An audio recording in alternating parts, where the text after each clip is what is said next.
Okay, with this video, I was going to walk through filter logic in Salesforce with reports and how that kind of works. So if this is your first time learning on how to do it, this will be a good walkthrough. So here's a list of accounts within my Salesforce org.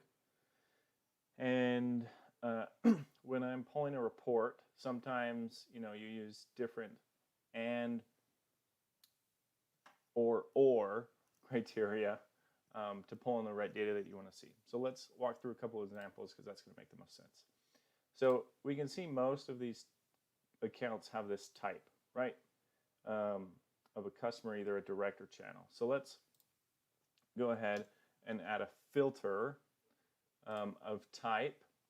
And because the type field is a pick list, it automatically pulls up the different options that you can choose if you use an equals operator. So we'll go ahead and say we'll just include both the customer direct and customer channel type. So we'll apply, and you'll notice that this account here that doesn't have a type will disappear, and there it goes. All right.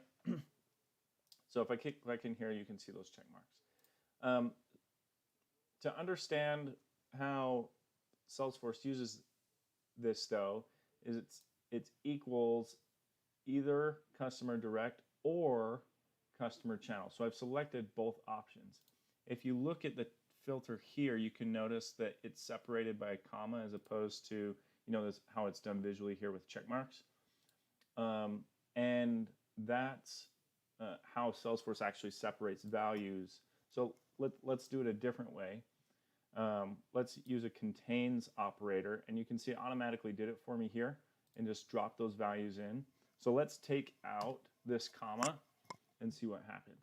So if I apply, all the accounts are gone. So the reason is because now that the type is looking for a value that contains this whole thing right here, which is not in the pick list and therefore it doesn't exist. So if I add the comma back in there, it's now looking, let's find all accounts with a type of customer-direct, and then there's that comma, or customer-channel, okay? So we apply that back, and there they are. All right. One thing it's kind of gets easy to forget is that there's a lot of flexibility with this. So sometimes you start wanting to add filter logic. So I'm going to go ahead and add this. Actually, let's go ahead and I'm going to put this in again. So sometimes what will happen is you'll forget that you can do this. So let's go back to equals, and we'll just do customer direct. And then we're like, well, we want all the accounts that are customer direct or customer channel. So we're going to go add the type again, and we add the customer channel. Okay, the report doesn't show anything because the way that the logic works right now is that it's looking for accounts that meet all of these criteria, right? And so there is no account where the type equals customer direct and customer channel at the same time. Those are two different values. You can't have two in the same one. So I could fix this by adding filter logic, and now you can see, okay, all of these have to be true up here, and then it includes rows of that. Right now it's set to 1 and 2, so both must be true. If I change the and to or, it'll work here, or, and apply, hey look, they're back, right?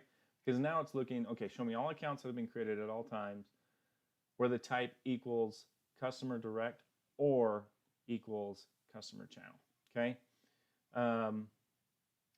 These can get kind of advanced, so let's actually add another one where the account name, we'll say contains the word fake. All right, so let's apply this. So now you can see how the logic is looking for all accounts where the type equals customer direct or customer channel, and the account name contains fake. What happens if we switch some of these up? So let's